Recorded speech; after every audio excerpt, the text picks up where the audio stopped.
Hello बच्चों, तो आज की हमारी कहानी का नाम है राजू, लोमड़ी और चमकता हुआ जंगल। तो चलो कहानी की शुरुआत करें। राजू एक चालाक लेकिन बहुत ही प्यारी सी लोमड़ी का छोटा सा बच्चा था जो हमेशा कुछ न कुछ नया सीखना चाहता था।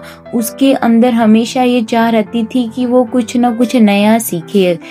एक दिन उसे जंगल के बीचों बीच एक चमकता हुआ पत्ता मिला।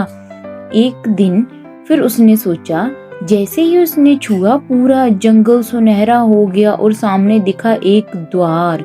सिर्फ वहीं जा सकता था जो दूसरों के लिए कुछ कर सके। एक गूंजती हुई वहां से आवाज आई, अगर राजू तू हेल्प कर सकता है बाकियों की तो तू अंदर आ जा। फिर क्या हुआ, राजू कूद गया अंदर। उसने सोचा मैं कुछ नया सीखना चाहता हूँ, मैं सबकी हेल्प करूंगा। फिर जादुई जंगल, अंदर का जंगल एकदम सा अलग। बोलते पेड़, गाना गाते हुए मेंढक और नीले रंग की तितलियां जो मंत्र बोलती थी। वहां उसे मिले 3 जादुई पत्थर और एक तोता गुरु जो बोले, अगर 3 जानवरों की मदद करोगे तो चमकता जंगल हमेशा के लिए खुल जाएगा। तोते ने राजू लोमड़ी से कहा, तो शुरू करो अपना पहला काम। पहला काम धीमा कछुआ। एक बूढ़ा कछुआ पानी पार नहीं कर पा रहा था।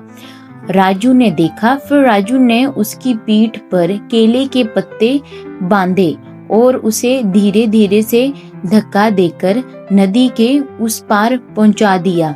कछुआ बोला, गति नहीं साथ मायने रखता है। पहला काम हुआ तेरा पूरा। राजू लोमड़ी बहुत खुश हुई, उसने कछुए को उस पार पहुंचा दिया। दूसरा काम, बोलना भूल चुक तोता। एक तोता जो सदियों से चुप था, राजू ने उसे बांसुरी से लोरी सुनाई।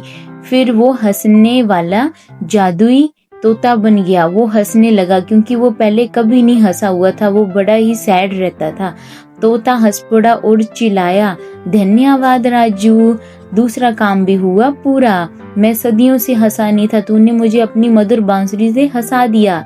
तीसरा काम, उदास हाथी का बच्चा। छोटा हाथी गोलू रास्ता भटक गया था और रो रहा था, मैंने अपने घर जाना है। राजू ने उसके आंसू पोंछे, फिर उसे साथ में गाना गाया और जंगल की दीवार पर घर लिखा। गोलू खुश हो गया। अब वो बोला, मैं अब कभी भी अकेला नहीं हूँ। तो राजू बोला, मैं हमेशा तुम्हारे साथ हूँ। तीनों पत्थर फिर क्या हुआ, चमक उठे और राजू बहुत खुश हुआ। उसने तीनों काम बड़ी ईमानदारी से किए हैं। इसका असली इनाम क्या था? तोता गुरु ने कहा, इन पत्थरों में कोई खजाना नहीं, असली चमक तो तुम्हारे कर्मों में है। अब ये जंगल हमेशा के लिए तुम्हारा दोस्त रहेगा। राजू ने देखा, अब जहाँ वो चला जाता पेड़ मुस्कुराते, रास्ते खुद बन जाते और फूल भी उनसे बातें करते। राजू अपने आप पर बहुत प्राउड महसूस कर रहा था। अंत में राजू अब जंगल का सबसे प्यारा और समझदार जानवर बन गया। उसने सिखाया, जादू उड़ने में नहीं, किसी को उठाने में है। सीख, जब तुम बिना स्वार्थ के किसी की मदद करोगे तो पूरा जंगल, पूरी दुनिया तुम्हारी ही हो जाती है। थैंक यू बच्चों।